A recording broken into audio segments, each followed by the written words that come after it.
What's up, family? If it's your first time checking out the show, let me know what city, what state you're coming in from. If you're outside of the U.S., let me know what country you're representing. Family, I need you to smash up the likes, smash up the likes, smash up the likes.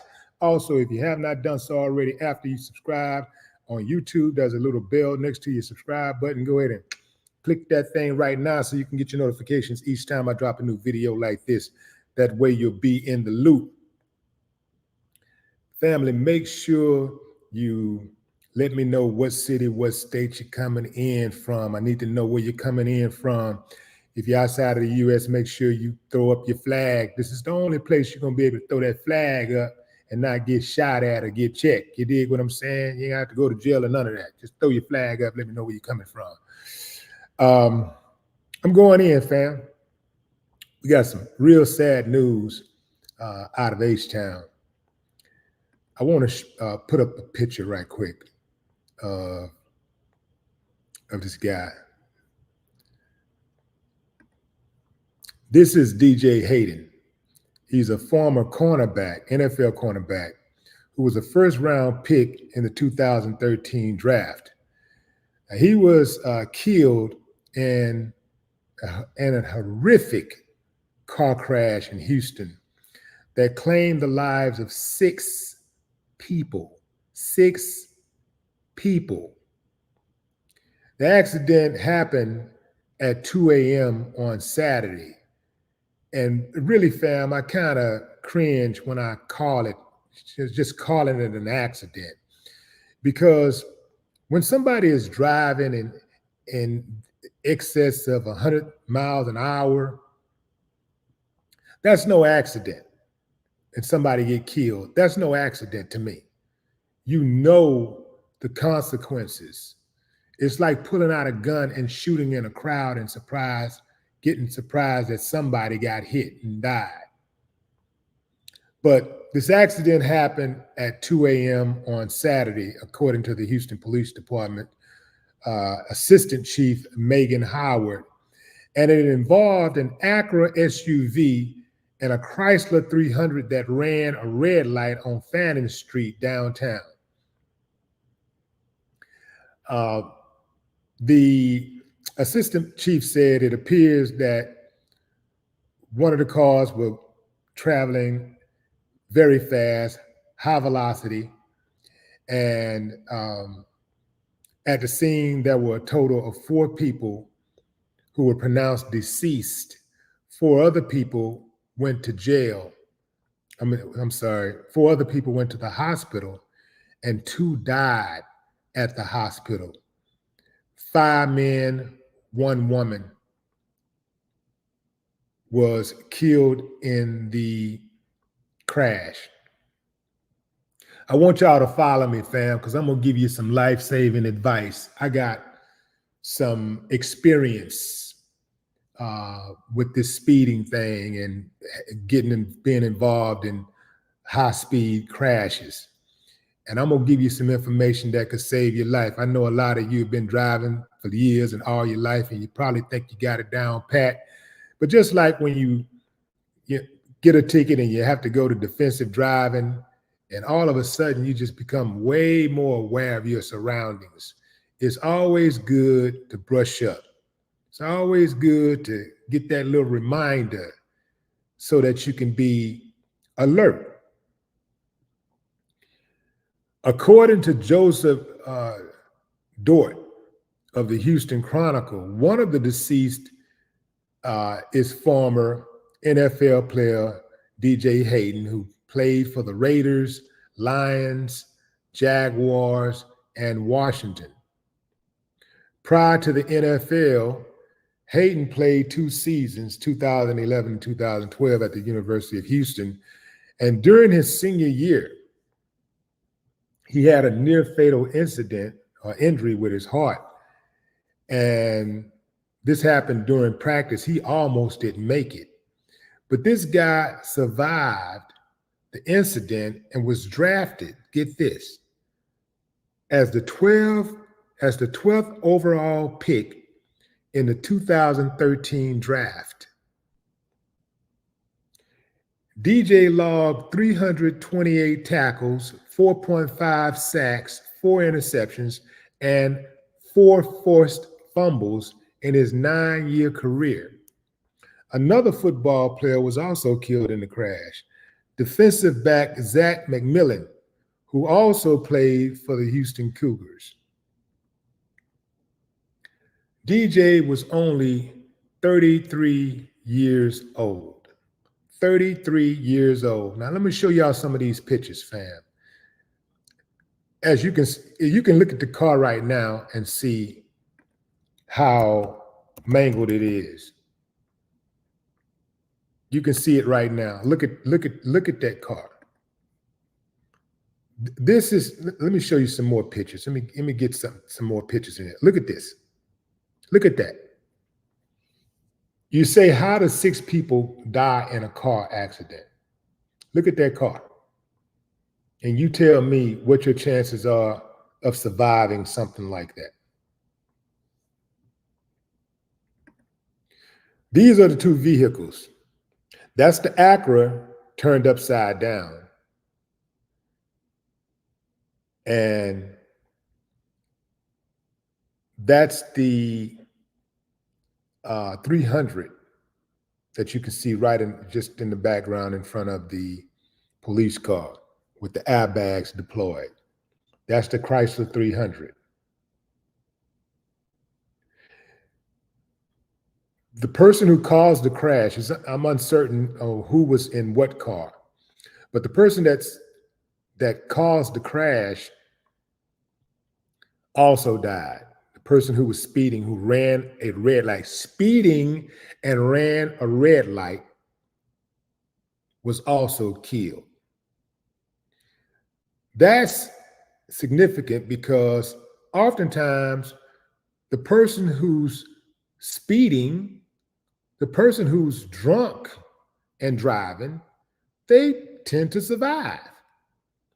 But this person, ill decision, cost him his life.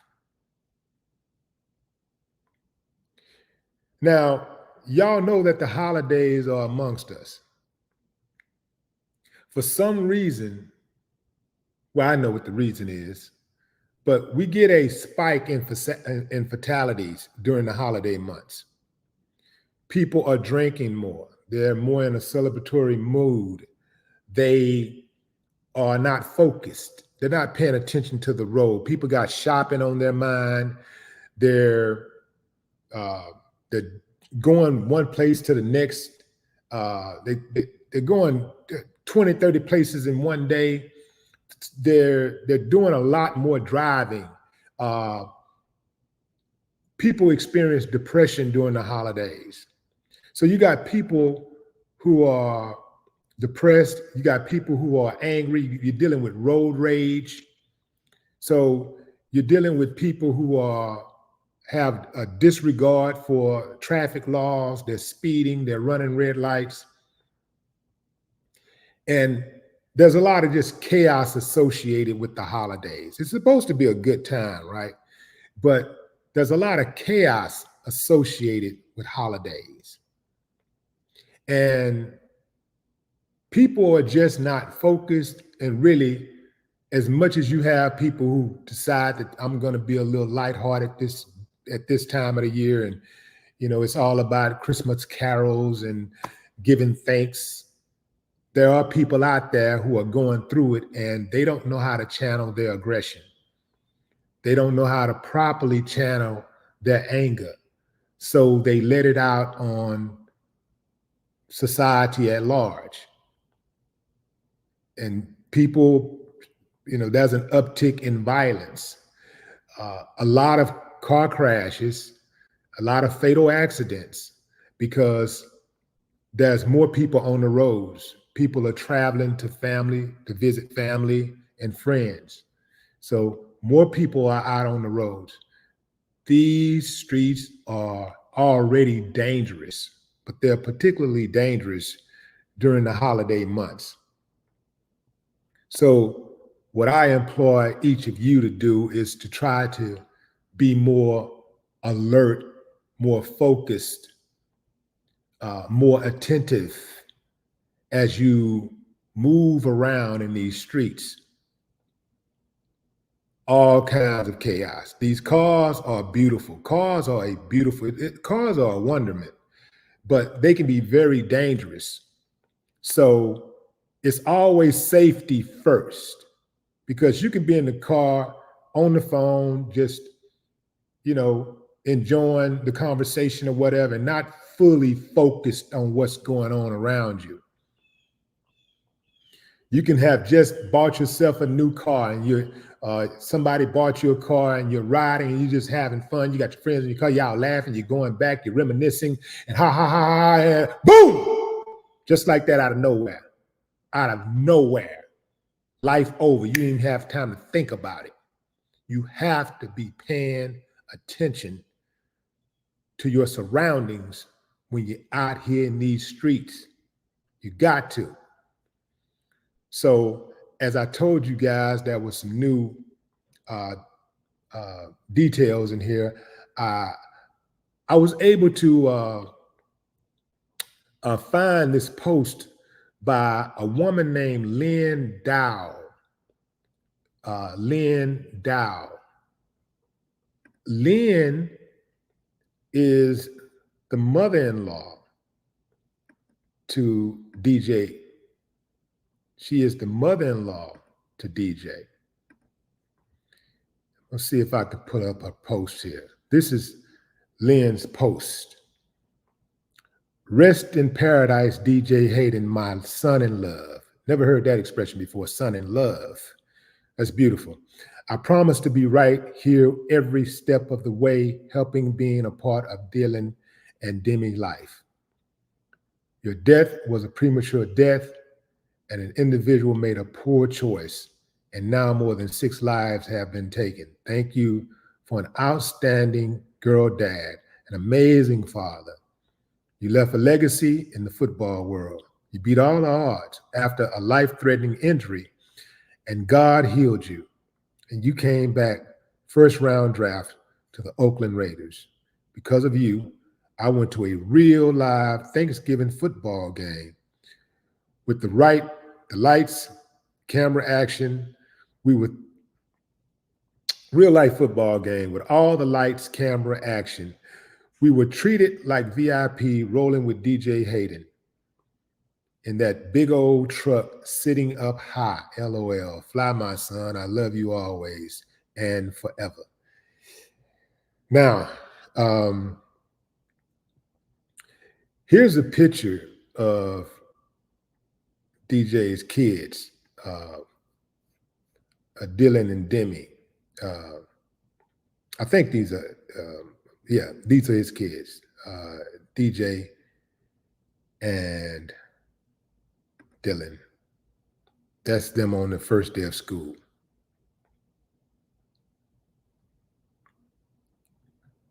One was a pre-K, starting pre-K, the other one 3rd grade, first day of school. I want to show you another post. Well, I can't show you the post, but I'm going to tell you what the post reads. This is a post by D.O.O. Robinson on Facebook. Damn, bro, this hit us all hard. R.I.P. Jack Boy number 6. DJ Hayden, you'll never be forgotten. I learned a lot from you, fam. Grateful and blessed to have you come through in my life and hold a trophy with you. Told me Jucko wasn't for the weak. I prayed for your family, bro. Say what's up to number 12 Rhino. I love and miss y'all boys, for real, for real. And when he talked about holding up a trophy, he was talking about with the University of Houston. So I'm assuming that's a classmate or a teammate from his days of playing for the Houston Cougars football team. I want to show y'all this wreck again, fam. I want to show you the wreck again. I want to show you the wreckage. Look at this car. This is what driving, speeding can do to you. This is what speeding can do to other people, innocent people. This is what disregarding traffic laws, disregarding lights, red lights, can do to you. This is what it can do to other people. I can guarantee you, just seconds before it happened, everything was fine. Whoever was in both cars had plans for the holidays. They had plans for that night. It happened at 2 a.m., so I'm assuming that everybody was probably on their way home or something. Maybe they was, planning to, get in the house, take a shower, go to bed. Maybe they were planning to go to another spot and have some more fun or whatever. But just like that, cancel all plans. All plans canceled without a warning. You don't get to cancel the plans.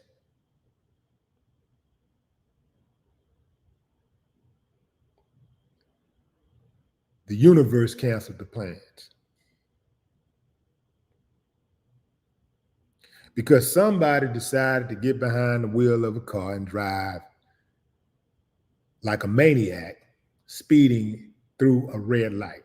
Now, let me explain something to y'all, fam, about driving in Houston, and I'm sure it's similar to many other big cities. Downtown Houston has a lot of streets that are one-way streets.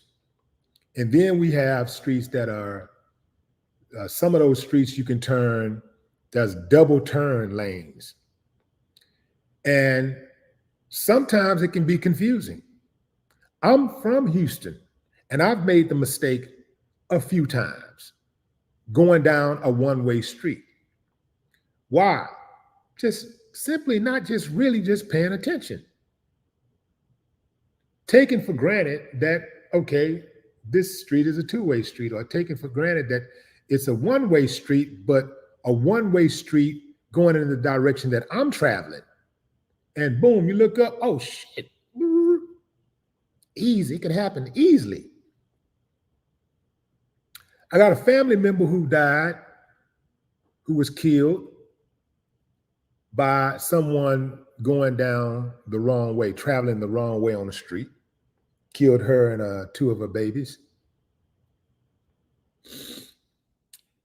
I got another family member who was killed more recently by his friend who was driving, speeding, and who had been drinking. And he thought it was funny to speed. He was driving, speeding, and my cousin is on the phone with his girl saying he won't slow down. I'm trying to get this fool, like that. They didn't rode together many times. They boys. So he didn't sped before and everything worked out. But this night, he was speeding and joking and laughing and all this kind of stuff, just smashing the gas. My cousin telling him to slow down. My cousin in the passenger seat saying, slow down, man, slow down. But, when somebody is driving that fast, you can't just make a person slow down. If you do, car might flip, you might kill yourself anyway. So you damned if you do, damned if you don't, if you're in that passenger seat. All you could do is wait till that fool come to his senses and slow down and then beat the hell out of him for playing with your life. See, I don't ride with people like that. I got a homeboy who was, he got that fast car, and this is a dude that, that's considered to be a responsible dude. But man, when you drive them fast cars, when you got those fast cars, you want to see it go to work. You want to put it to the test. And especially if somebody's in the car with you, you want to show off. So you're going to smash the gas. And I just told him straight up, say, man, you can smash this gas all you want, but you better hope when you stop, that I'm dead. Because if not, I'm gonna kill your ass. Do not play with my life, bro. Let me out. You want to speed? Go ahead, but let me out. You can let me out. I'd rather you let me out in the middle of the damn desert with nothing in sight than to continue on in that car with you and let you play with my life. I don't get down like that. I used to. Tell you some more. See, I've been in different situations. Been in a situation where I'm driving late at night. I had been drinking and it's late, so I'm tired and I had been drinking. Hit the lip of the freeway, the median, and boom. You know how when if you hit something to the left, you immediately correct to the right instinctively, right? So I hit the left lip and boom, corrected, came to a stop, blew out my tire, and that's all that happened. Came to a stop. By this time, I'm wide awake now, but it had been some time since I had something to drink, so I'm traveling around 6 a.m. Probably the last drink was about 2 a.m.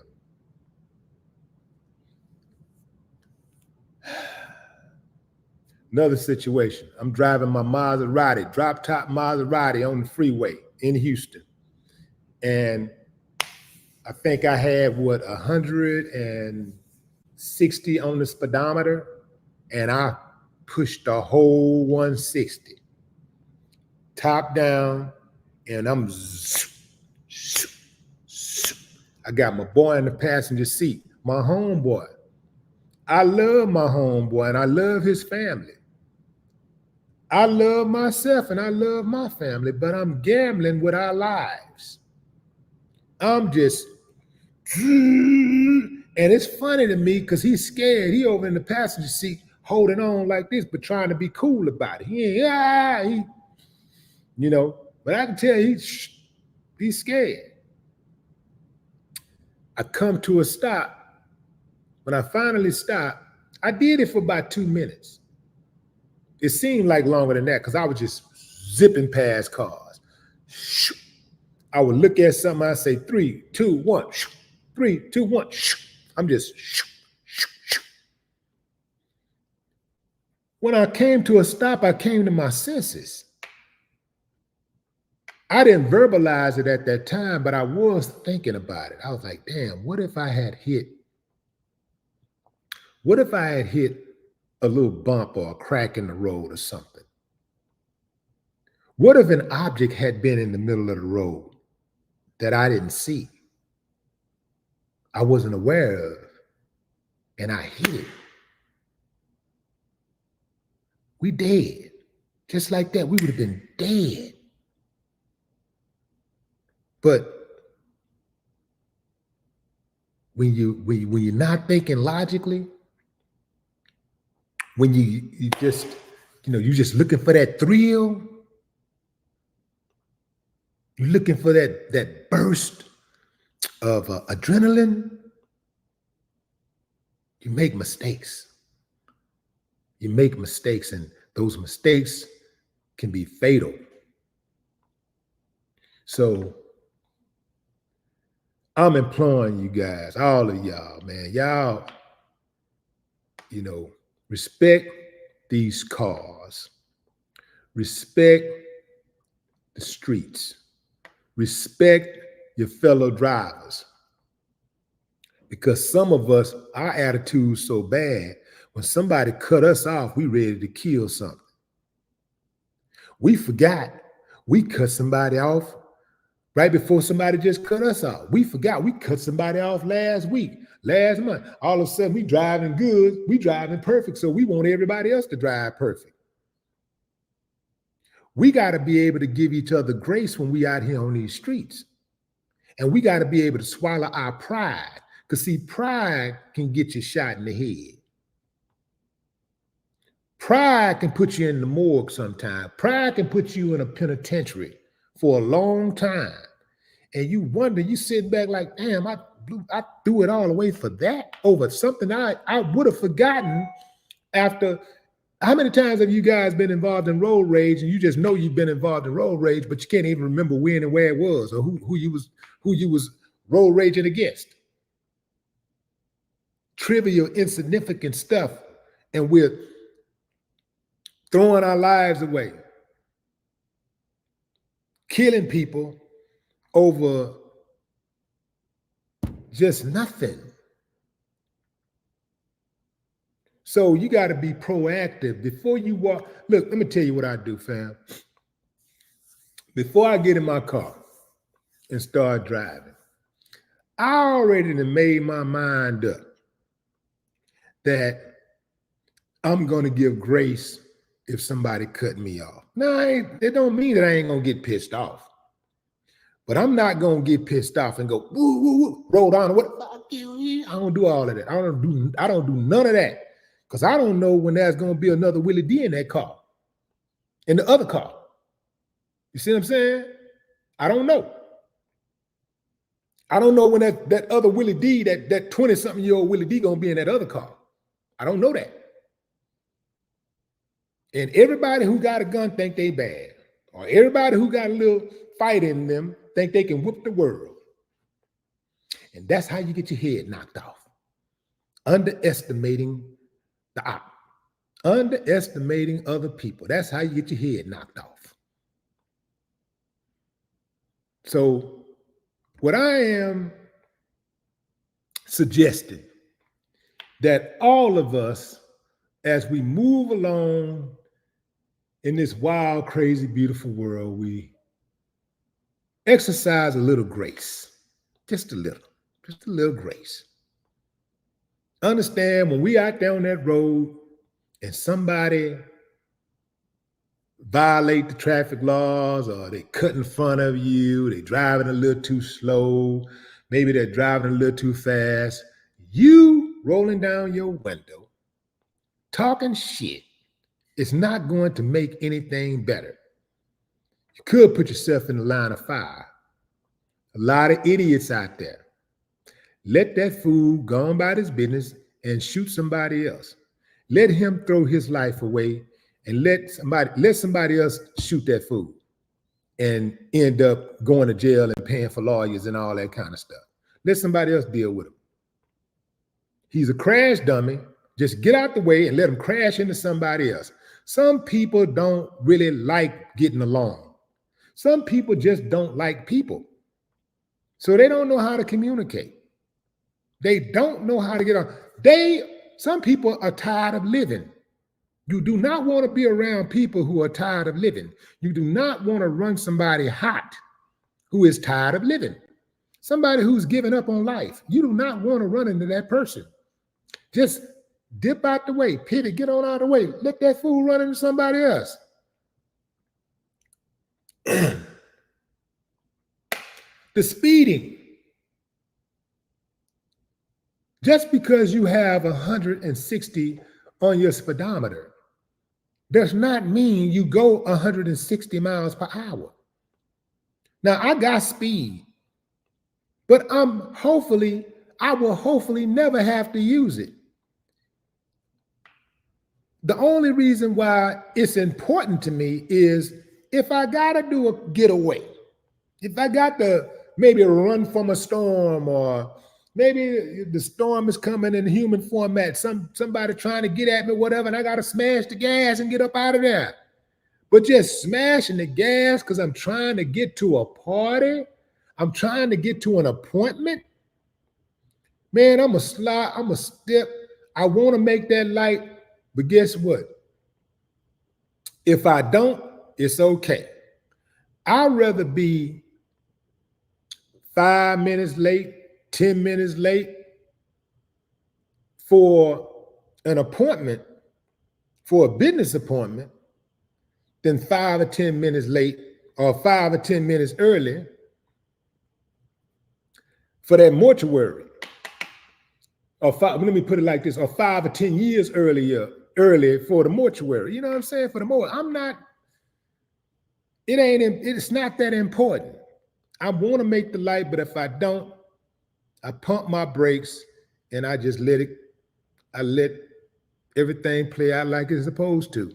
And I wait for my little old 60 seconds or 90 seconds before I go again. It's almost like when you're sitting around, you're watching a movie on one of these networks, and then a commercial come on. Then they got the nerve to put the damn clock up there that show you got a whole 90 seconds or a whole 175 seconds before your movie resumes. Hey, man, you really want to watch that movie, right? You really want to get back to that movie, right? Ain't nothing you can do but wait. So just wait. Find something else to do, you know? Chug down some water or something, you know? Use that time to send a quick text message. Use that time to, flip the radio station or something. Use that time to reflect. Use that time to pay attention to your surroundings. Going into the comments. What's up, CJ? Ruth Robinson, what it do?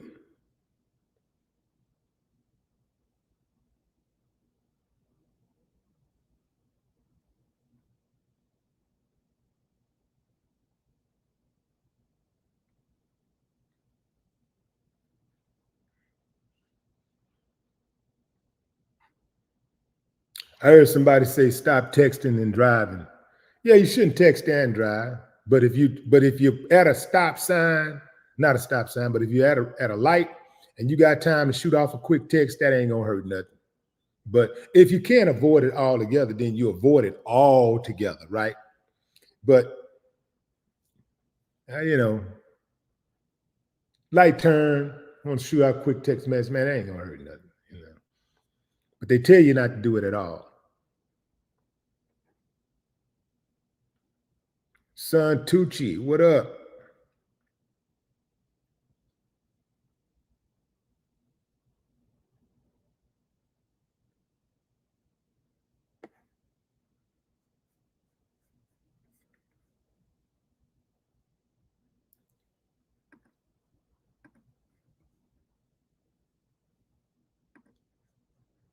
What's up, Ruth? Miss Michi in the building. What's up, Miss Michi? Art above reality.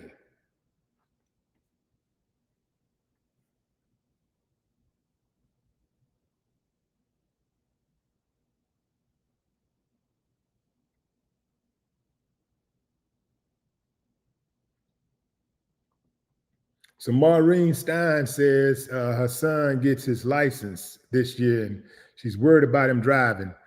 There's a whole lot of things to worry about. I worry about my kid too, driving. Worry about him all the time. He's a youngster, 24 years old, and worry about him. But the only thing you can do is give him the information and, give him the information and pray over him. That's it. Hope that he do well. Before I ever allowed my son to drive, before he ever got his license, I spent about 2 years before he got his license. I spent about 2 years driving around. Anytime that we be in the car together, I'm pointing out traffic infractions, that other people are committing, and if I was to do something wrong, I would point that out. So I'm showing him the whole time. And so we're riding, and as we're riding, I start to tell him to identify traffic infractions, point out when somebody is doing something wrong, when somebody is driving the wrong way. I want you to point that out. So what I taught him how to do is to drive. I taught him defensive driving. That's driving like everybody on this road is trying to run into you. You got to drive like that. That's what I taught him. Drive, and that's how I drive. I drive like everybody on the damn road is trying to run over me. So When you drive like that, you're more alert. So you're more ready. You're ready for the car that's right on the side of you veering into your lane because they're on their phone or they're not paying attention about something, you know. So you're more alert. So I'm very alert when I'm driving. I wasn't always like that. I got like that later in life, but I drive like everybody out there is trying to run over me. And they are. Not everybody, but a lot of people are trying to run over you because some people can't drive worth a damn. But they're behind that wheel. So you got to assume that the people around you, the other people in other cars around you can't drive. You have to assume when you approach that intersection that someone is going to run the red light. You got to assume that. That's what I do. I drive like even if I got the light, as I approach intersections, I look both ways, just as if I was walking. Some people think when they're in their car, they got the light, they just drive. I got a homeboy, that's the way he drive.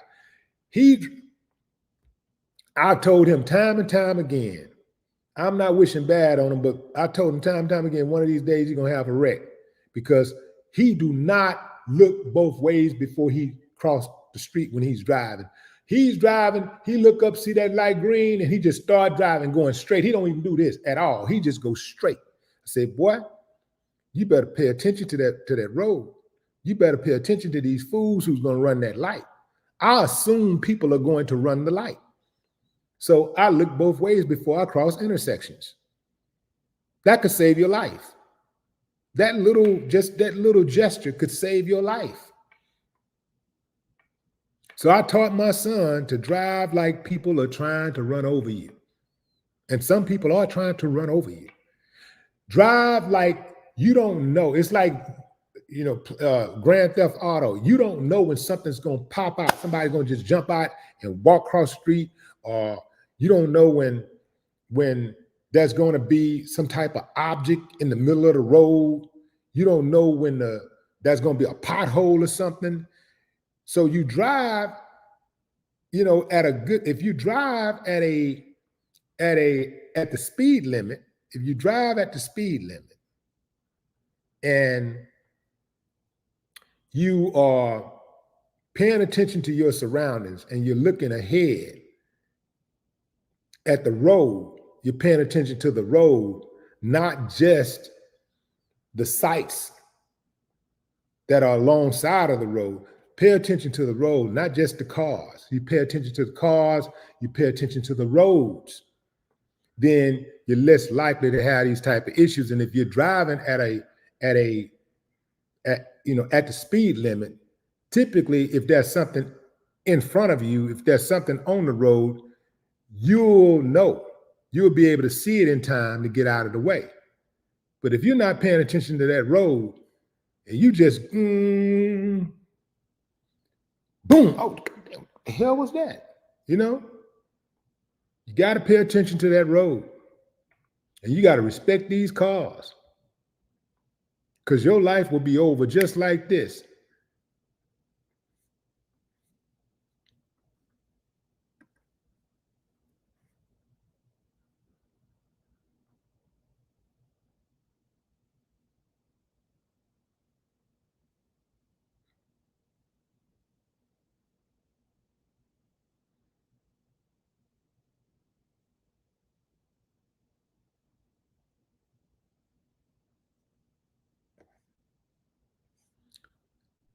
Was it Shava Sarah? Dale Mangan checking in from Egypt. What's up, Dale?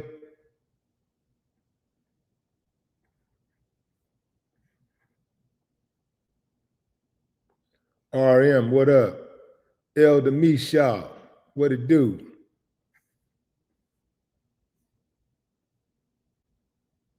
Maurice Brown. That's right, better safe than sorry.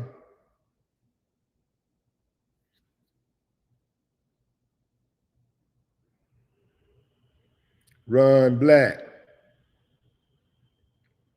Yeah, fam, when you are on these streets ain't nothing to play with. These cars ain't nothing to play with. These cars can be a beautiful thing, but they can also be a very dangerous thing. So you have to exercise safety first.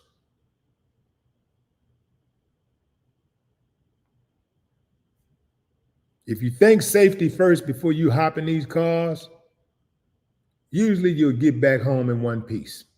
And that's the goal. The goal ain't to just jump in the car and just start driving and, ooh, they saw my nice car. Ooh, that felt good. That's a nice little pleasant ride. And then boom, and your car mangled, you dead, and it's over right there. No, the car is to make it, the goal is to make it back home safe. The goal is to get back home in one piece like you left. That's the goal. I had another wreck when I was younger. I had a wreck when I was doing some Christmas shopping and stuff, so I was distracted.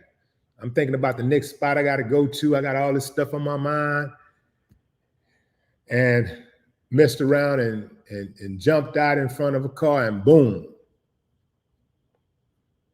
You know how you have cars driving on the feeder and they're going. Sometimes it's hard to get a good handle on how fast those cars are really going. So I jumped my ass out into the feeder lane. I came out of a private parking lot and jumped out there, and the car hit me from the back. Boom.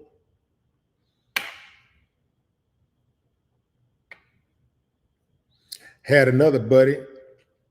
Me and him, his daddy had just bought him a brand new B12.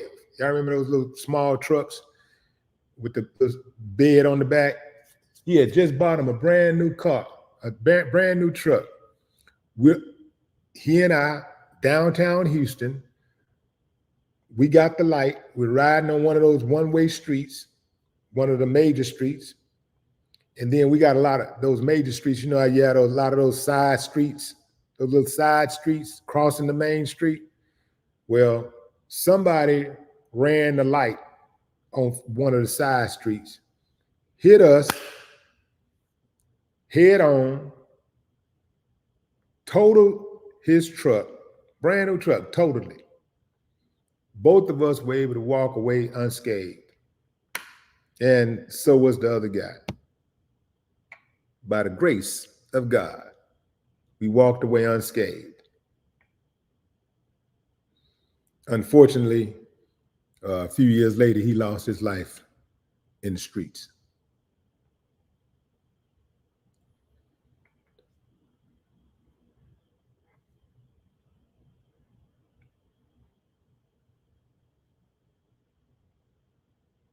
Veronica Brown, what's up?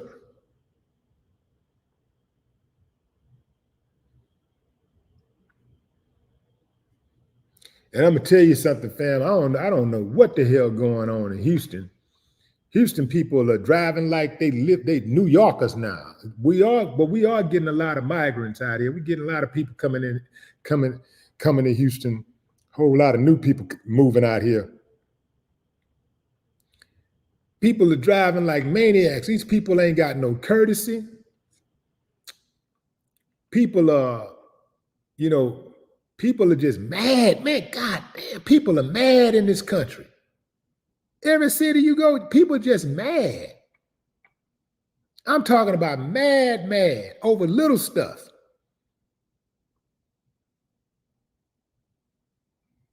And everybody think they can check people. You can't check no grown. You can't talk to a grown person like a child. Grown people talking to grown people like they kids, trying to tell somebody what to do. Grown people just trying to tell grown people how they need to drive and what they need to be doing. And all, man, you're going to get your head knocked off.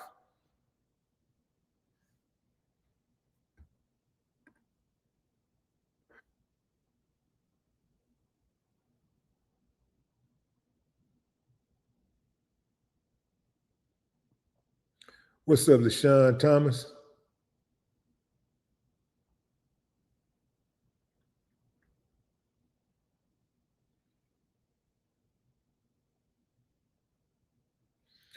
Nancy Wilson, what's up?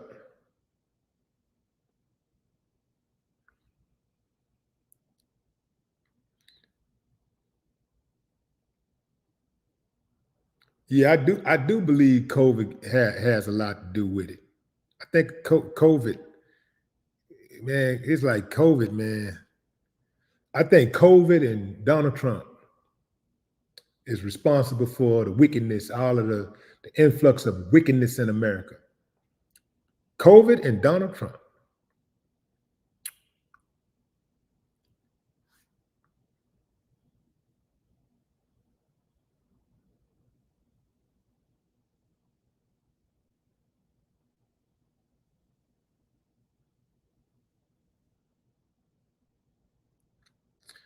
Miss Jazzy. Steve-O, what up, Steve-O?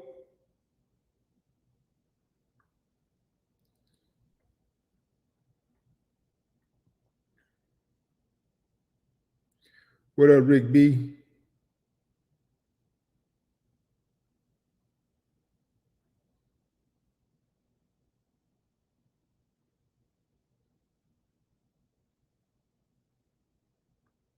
Chef T said, I barely see police anymore in Texas. But once Trump lost, USA has gone crazy. Once he lost, shit, once he won, before he won, USA was gone crazy.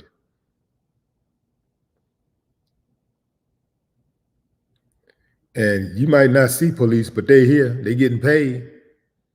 You get more and more police officers every day. Police ain't gonna stop people from speeding. Police can't stop people from speeding.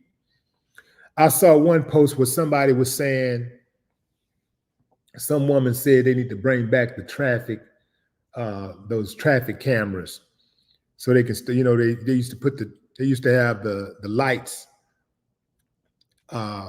with the cameras. They used to have the cameras up at the signal lights in Houston, and just capturing people who would run the red light or who was speeding. They would capture them and then they would send them a ticket. That don't help. That ain't no deterrent. That's no more deterrent than having a real cop. Because cops, they have these little speed traps and stuff, and they're always, ready to pull somebody over. That's not a deterrent, because if somebody really trying to get somewhere, they just gonna speed, or they're gonna run the red light. And if you send them a ticket, they'll just pay the ticket. So the reason why they took the lights down was because there were some lawyers. In fact, my lawyer, Stanley Schneider, and his partner, they're the ones who got them to take down those lights. They're the ones who got the city of Houston to take those lights, those cameras down that were at the lights, giving people tickets, because they realized it was just a hustle. They would just capture your license plate, send you a ticket, and you pay the ticket. As long as you pay the ticket, nothing happens. You pay the ticket, you ain't got to go to court. It don't show up on your record or nothing. So it's just a hustle. So people didn't mind just paying the ticket. So that's not a deterrent. That's not a deterrent. That was just a hustle. Something has to be done, but you can't regulate that. They already got laws against speeding. There's already laws against running red lights. And when people choose to do it anyway, let me tell you something, family. One of the worst things in the world to stop is a determined mind. When somebody is determined to do something, you can't stop that. You cannot stop a determined mind.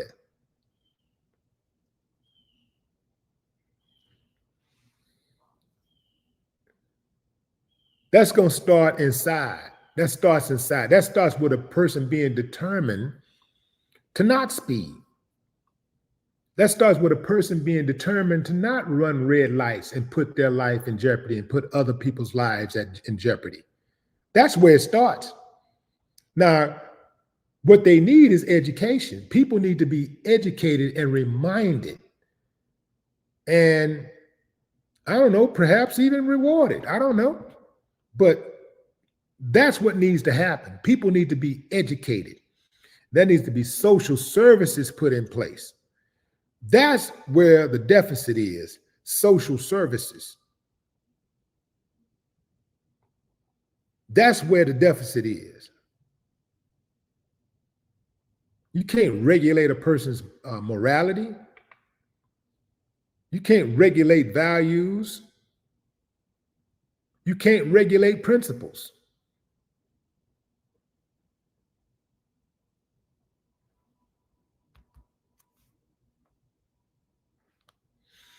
All right, fam, that's my time. Felicia, what's up, Felicia? What is that, Felicia Madison? Felicia Matheson. What's up, Felicia? A few more shout outs, fam, and I'll shut it down.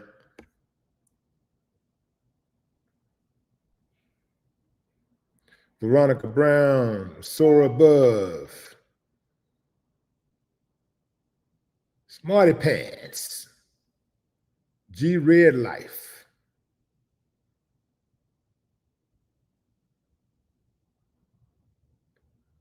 The Real Empress. What's up, Eric Glenn?